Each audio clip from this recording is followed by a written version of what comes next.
This is episode 13. With us tonight, we are very honored to have Ruth Zielkowski, who's the president of Don Johnson Software. I still can't believe we got someone from Don Johnson who kind of is Don Johnson Software with us tonight. We're so excited to have her with us. Joining us again, as always, is Patrick Donovan and Maggie Pickett. And we're going to spend a little time talking about some of the Don Johnson tools and just having some organic conversations about some of the things that are going on with all of us in terms of UDL and access and design. So with that, I'm going to turn it over and just let Ruth talk a little bit about some of the offerings that Don Johnson has in this space, and the rest of us will jump in and just start. So Ruth, welcome. Well, thank you, and welcome everyone, and what an honor. Thank you for inviting me. I just feel like it's great to be part of a learning community, and I was listening to one of your podcasts and enjoyed it, talked to Maggie, and here I am. So, but thank you. Yeah, we at Don Johnson, we feel that we are about human learning tools right now, and tools that help students be learners and have the job of learning and augment their ability to learn, so we can really see everything they can do and spend less time focusing on what they can't do, but really focus on what they can do and their strengths. And it's just so much fun and amazing when you see students take off. We call it kind of the ticket to ride, and when you see those magical transformations in students. So I'm very fortunate to be in a place where I love what I do, and I get to do really fun things, and it's a great place to be. So yeah, I think you wanted me to quickly kind of introduce three of our tools that we have. We focus in the areas of literacy. So obviously, I talk about the genres of tools that we know if you're a struggling reader or writer, that for sure you need, but also other supports that we need just in terms of reading. So our tool Snap and Read is what some people would put in a category of a text reader, but we see it as so much more. We really look at the goal of reading and comprehending, and we look at all the components of that: decoding, fluency, vocabulary, comprehension. And so we make sure that we have supports in all those areas. So for example, if we really want our students to be accessing texts that are very complex and have big words in there and challenge our students. And so we take an approach of instead of giving students all this level text and bringing that text down and taking away all the challenging words, we want our kids to have access to the big words. And so we'll do things like our dynamic text leveler. So we'll take a text and a click of a button, you can transform that text, keeping the original, but giving kids access to some of those big vocabulary words. So we'll also do things like give them comprehension supports, that type of thing. Co-Writer is our tool to support students in their writing. What's really fun with Co-Writer is we're combining word prediction and speech recognition. And our goal is if you can think it, you can write it. So we, again, want our kids to attack those big words and not hold back in their writing, thinking, oh, I have this word, but I'm not sure how to spell it. So let me come up with a new sentence that, I can talk about that without saying that word. We want them to use those big academic words and be able to get to those in any way possible.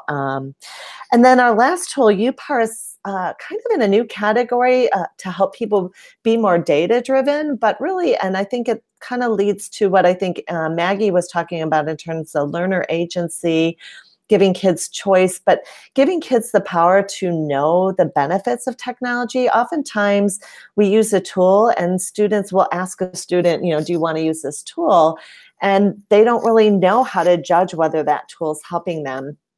And some of these tools take time. Just having things read aloud to us by a computer is not the same experience as having a teacher read it to us. So some of those experiences take time. So UPAR stands for Universal Protocol for Accommodations and Reading, and it's a way to, it's a brand new category of data collection. I align it to like a simple science experiment where we have our controls and our variables, and our students the control and comprehension's the goal, and we're just trying to see under which condition the student can comprehend the best. And we have amazing stories, and I think, Craig, you were even having some amazing experiences this week with that, so you can share that later. But just students really seeing what they can do.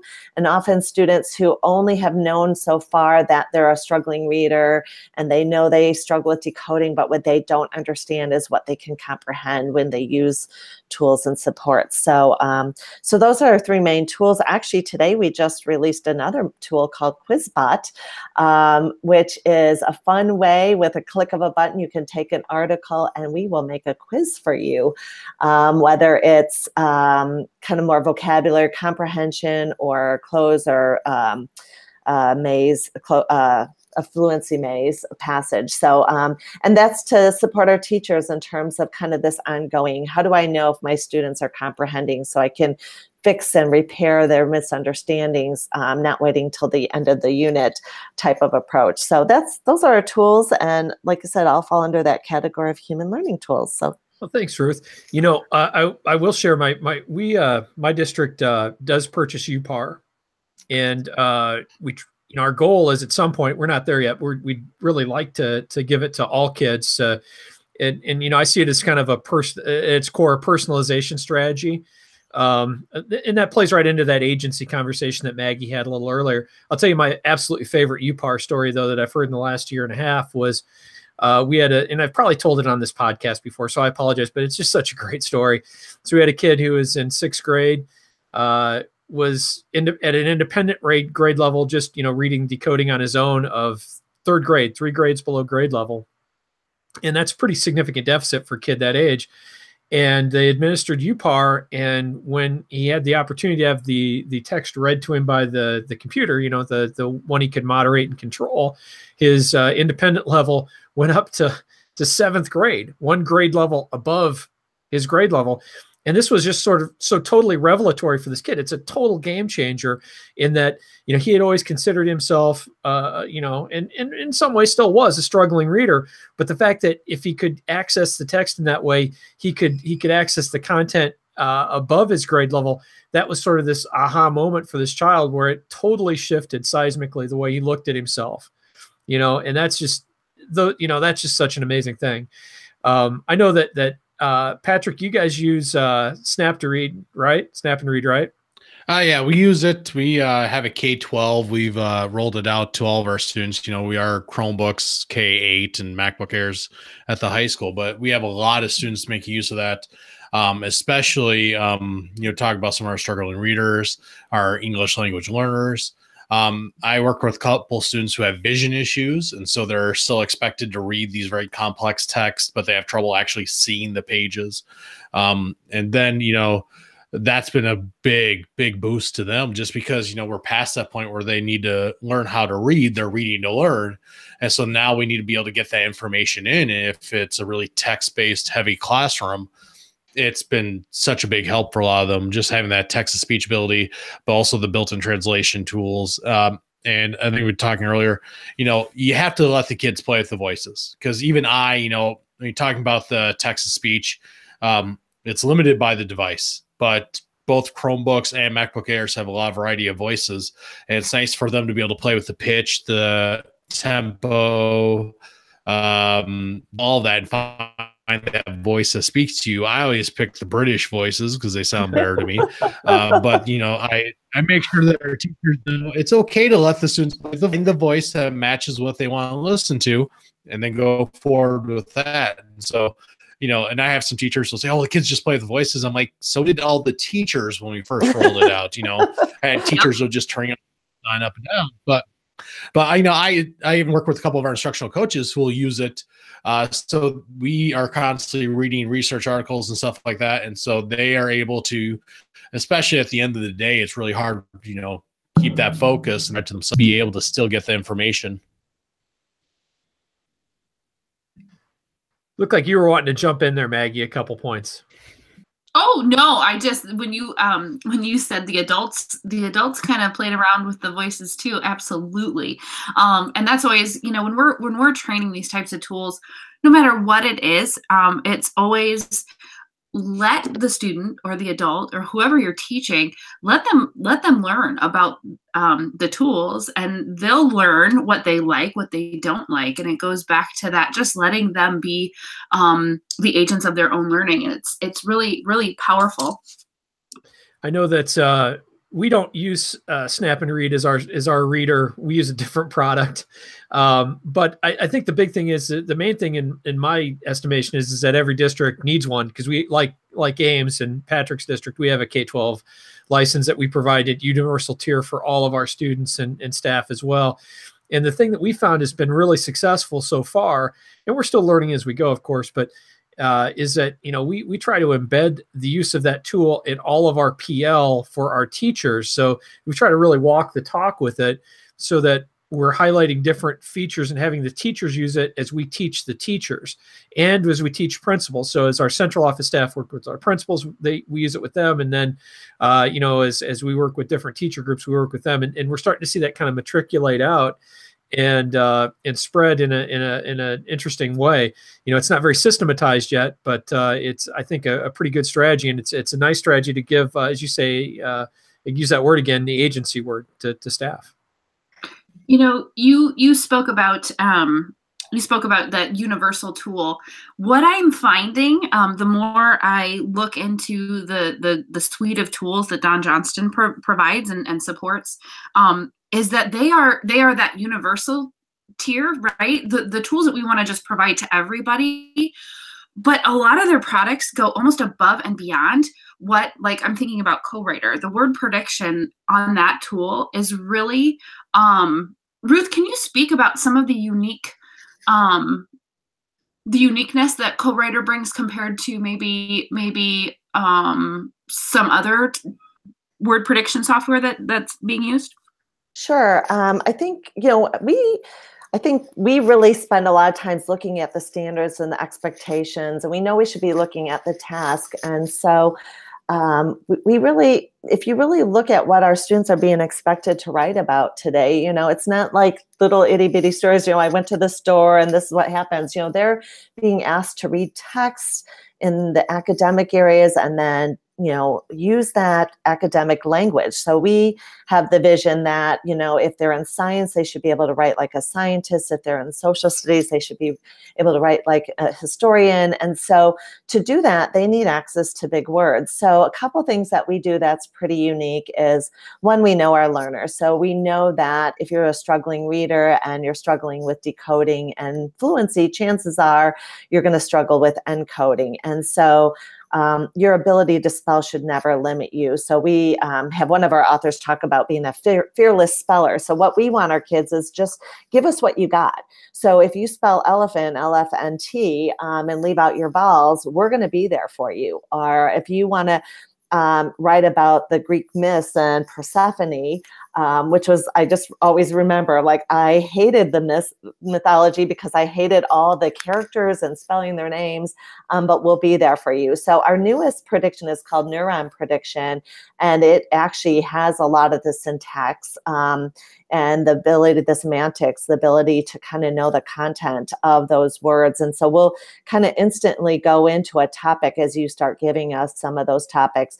We also give you the ability to give us the topic. And if we know the topic, we're going to be even more accurate for you. So we kind of mix several things, knowing the grammar and word. So we get noun verb agreement, knowing the ability, we have different abilities to spell, and then knowing the academic language. And right now we're actually even doing some mini phrase predictions. So that just saves kids a lot of keystrokes. I think we're finding that it's almost a 40% keystroke saving, even over our last word prediction, which was already seen as kind of the best in the industry. So it's fun. It's fun when your kids tell you, I feel like you're in my mind, and that's what we should be. We should be in their mind and letting their words come out. Yeah, I totally agree. I said this a little earlier before we started broadcasting, but to me, I think, and I keep beating this drum as well, and I've probably said it too many times on this podcast, but I think student agency, you know, and the ability for students to advocate for themselves and to, you know, have the metacognitive skills to know what their strengths are and to be able to sort of play to their own strengths and then advocate for that, not only in an academic environment, but in any environment, a work environment, whatever. You know, I think that's the secret sauce to success. The older I get, the more I'm convinced of that. And, you know, tools like this, I mean, just get me so excited because I think they're integral tools to letting kids sort of have windows into seeing their own strengths, right? Yeah, I want to tie into that and something Patrick said about playing with the voices. I had this great experience. I got to talk to these high school students who've been using tools, and they could very purposefully articulate how they use their voices. So one student is like, oh, I always use my voices to read to me in my informational text only because I don't like having all this intonation when that text is read to me. And a totally different student talked about her experience where she only used the text-to-speech to read narrative text to her. And so it was to me one of the most, one of the best experiences I've had where kids are advocating. They knew exactly what they needed, how they vary the use of the tool for the different tasks. And like you said, I think it's the secret sauce. Like those kids are ready for college, they're ready for a career, they're ready to be really effective workers, so. Well, Ruth, I think of. Go ahead, Patrick. I can go up. So the only thing I was going to say about that is that, yeah, I mean, especially because these students are going to have these tools as they keep going forward. I mean, they're going to have access to these tools on no matter what device they're on when they're in the workforce or anything in college. So, I mean, having all students be able to use these tools now just makes them better equipped. I mean, our students are going to have these tools. Let's teach them how to use them and use them effectively. I agree. You know, in the conversation discourse across, the work that we've done together here, but also across, the country, we've really seen a shift in language from, Ruth, correct me if I'm wrong, but even up to 5 years ago, talking about, their AT, their assistive technology, and really kind of looking at it from that perspective. And even Don Johnston, they've changed their, you guys have changed your language around what kind of tools you're providing. What has prompted that change, not only for Don Johnston, but also just nationally? Because I think we're looking at the outcomes and the strengths and the potential and possibilities, and that's what technology should do, and we love the innovation part of it. So why can't we help kids see that these are just helping them be more inventive, and why can't tools help them be more successful? And the stories we get are always stories of students who, we talk about what they can do. And so, we just really wanted to focus on that part. And, we all have strengths and we all have weaknesses. It's really fun when you only focus on strengths. And obviously you have to address weaknesses so they don't get in the way. But when you spend a lot of your time on what you can do, there's so much more success to talk about. Yeah, I can't agree with that strongly enough. I think that anybody who's kind of got any sort of level of success, beyond school in particular, has found ways to put themselves in positions where they can bring their strengths to the front, right? And so much of this, and goes back to something Patrick said just a moment ago, these kids, this is the context we live in. These tools are going to be available. And, this kind of parlays into a conversation in my district that we just had this week. And I was telling Ruth about it a little earlier. We had a meeting on Tuesday this week, just yesterday. Seems like longer ago. We took our principals, our central office staff, our instructional coaches, and we got them in a room, and we spent a couple hours unpacking our own definitions and then trying to surface assumptions about what we thought it meant to be a reader. And what does that mean? And what does it mean to read? And because when you really dig into it, it's an onion sort of thing where there's no there's a lot of layers, but it's hard to get to the core of it. And there's disagreement even amongst, people who've worked together as many years as our team has at Prairie.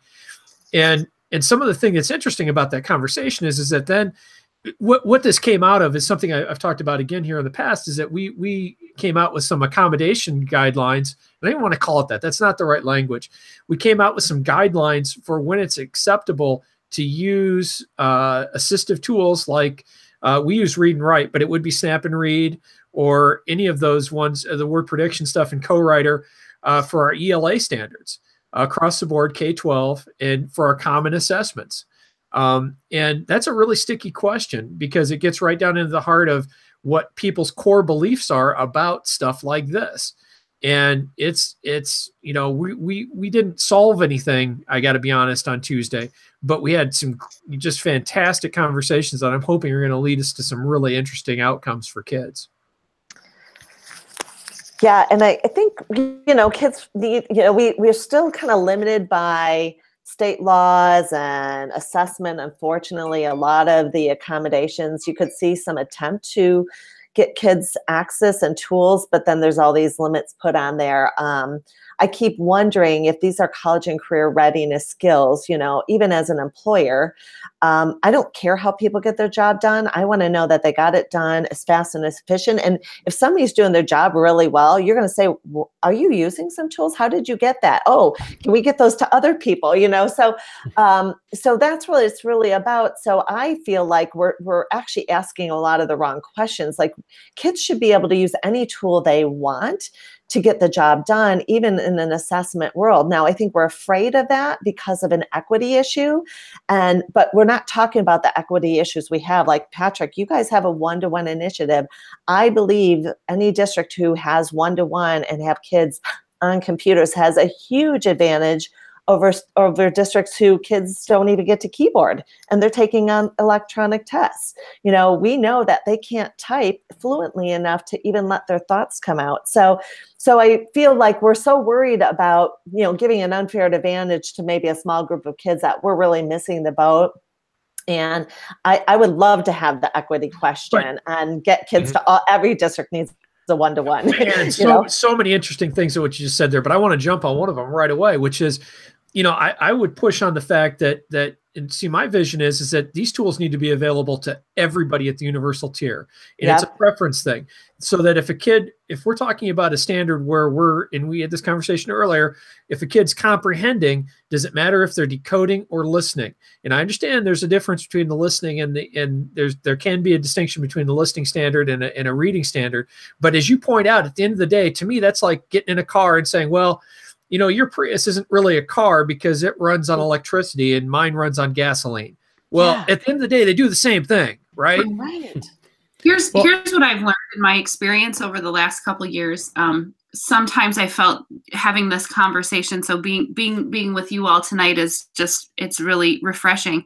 But sometimes I feel like I'm standing on an island preaching some of this stuff, surrounded. And in the state of Iowa, I will carry the flag of every learner needs to read by third grade. I will carry that flag until the day that I retire. And then I might speak my mind. No, but I will carry that flag. But what I do say, I will carry that flag. But what are the assurances that we are putting in place in our system to say, if you don't learn to read by third grade, here's how our system is going to support you in the rest of your educational career. The last thing that I think about this every day before I go to bed, there are still seniors out there where we are serving who are going to walk out the door not knowing how to read efficiently and effectively and not knowing how to compensate for those skills, but yet are able to do so many, many, many things if it were just for that one thing that we could help. And so I think when we can get over the conversation around and it becomes this kind of this if you reach your goal of giving kids accessibility and support, then I can't reach my goal of every third grader learning to read. I think we need to those conversations need to halt, and we just need to say, if you don't, here's what we can do. We're going to work hard for you, and then here's what we're going to do for you. It needs to be learner centered and learner focused. And we need to look at the research. I mean, there's starting to be some research showing that there are kids resistant to intervention. So what are we doing for them? And those are the insurances that we need to put on them. And we need to not give up on teaching them how to read in a traditional print-based world. And they don't want us to, but we need to give them other options too. It's about learning, and that shouldn't prohibit learning. Yeah, I'm going to let Patrick go next, but I do have to interject. Yeah, whatever I said earlier, when I talked about how to comprehend, I want to be clear. I'm not talking about abandoning decoding, because I think that that's an essential skill, but it's a matter of how do we remove barriers to get positive feedback so that kid actually goes forward rather than regresses as they get further exposure to text. I'm sorry, Patrick. I know you've been dying to get in, so have at it. Well, kind of just what I'm talking about, today I had the lucky chance to meet with some middle school science teachers to talk about open education just instead of a textbook, because giving the students the best tools for them, not just having one tool for everybody else, especially because we shouldn't, as you said, be tied to a print base, because, we're well past the Gutenberg press by this point. And, it's just the fact of, like, my dishwasher broke, so I didn't go out and find a book to look how to fix it. I went on YouTube, and honestly, I could have listened to something just as well. But it's the fact that we do have all these different types of media and information, that it shouldn't be just having, I need everybody student to read the same text. It's about really what resource best fits that student, so we can help every student be the best they can, not to bring them all up to the same level, even just to be the best they can as a learner.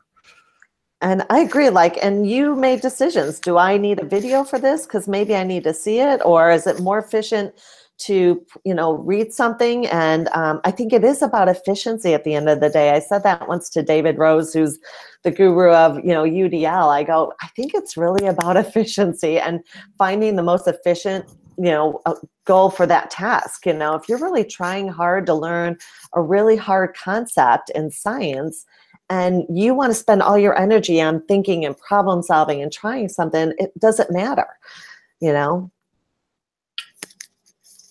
and I would say textbooks are some of the most inefficient things out there to begin with, especially paper. But even the concept, I passed by a science class from this week, and they're talking about phases of the moon, which you really can't understand that concept by reading it. You have to do something to get over some of these misperceptions. That, and it's something where, again, if you're just focused solely on having everybody tied into the traditional ways of the past of a text-based learning, extra tools, no extra ways of doing it, then you are leaving so many students behind. Yeah, and for me, even for my learning, I have to read it multiple times. So I learn better if I read 2 articles or 3 articles, because then I get some repetition, but I hear all these different perspectives. And that was something we really paid attention to in Snap and Read. And if you look at the standards, read multiple texts, we want kids to be able to get all these different resources and then synthesize it together. It's kind of crazy that we used to depend on one source that all kids had to use it, in one form. I mean, it's kind of a crazy notion that we thought kids could learn that way. Yeah, it totally is. Go ahead, Maggie. Well, no, I'm curious about this is, coming from a teacher learner perspective, it's, you get a teacher with this kind of notion and this kind of concept, and they can run, oftentimes. But from a systemic point of view, how do you take this notion of just, these are tools for all kids. It's not this, it's not that. It's just the way that we're gonna encourage kids to learn. How do you take that and move that forward? You know what I'm seeing? I'm so excited about this. And I don't know if either of you guys are doing this in your districts, but you're going to always have teachers who, have assumptions and are worrying if it's cheating. But at the end of the day, I think when teachers see kids learn, a lot of that goes away. And we are seeing the districts who are actually training the students first on these tools. It's kind of crazy that we train our teachers first, because these are really student tools. So the districts who are kind of starting with the students, and then they're having the students train. Like we have a district who did adopt a teacher. So they trained like 5 kids and each kid adopted a teacher. I have another district where they're doing co-teaching where the kid is the co-teacher, the student.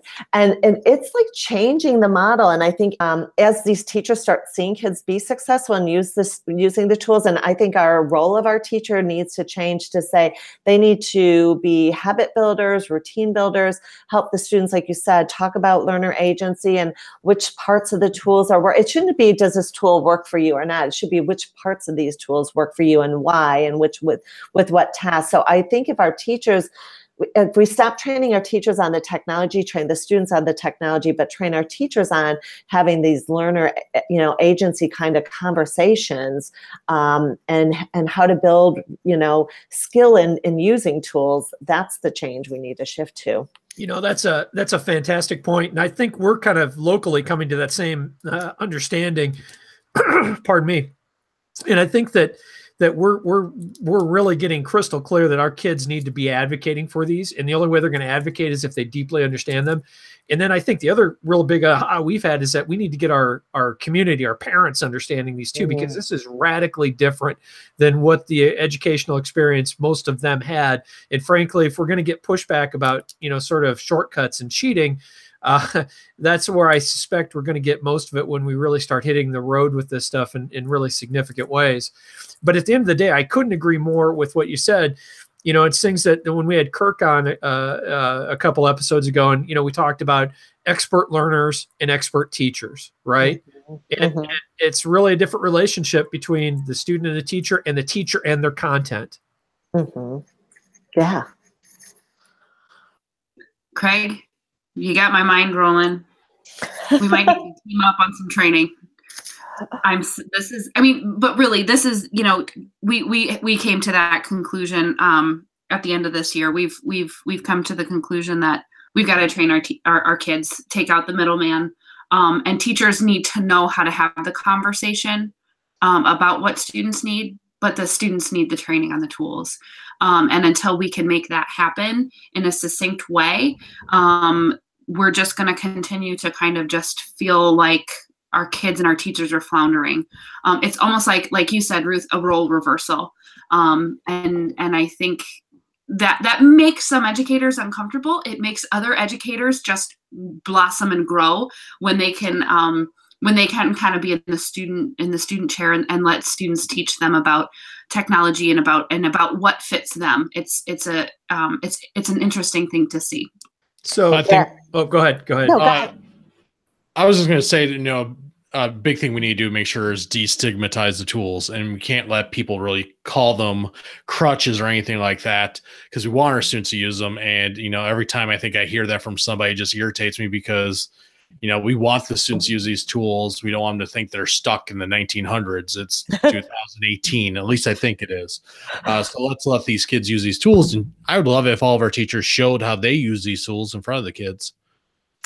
Yeah, I use them. I have to read a lot of legal documents and, ESSA and all those. I use it all the time to extract my notes and look at it. But back to another story I have from a district. They have a goal of 1,500 days of reading. And so we collect just some simple data on usage. And our vision is we always just want the numbers to go up. You can look at a time period to see change, but we want, you can't take away, if somebody's reading and learning and getting access to vocabulary and exposed to literature, you can't take that away. So we kind of have this kind of, how do you get these contests so kids get into their million words and millions of 1,500 days of reading, and looking at your data and finding your super users and having the conversation. So I've had a lot of people, when they start looking at usage, one of the stories from another district is they had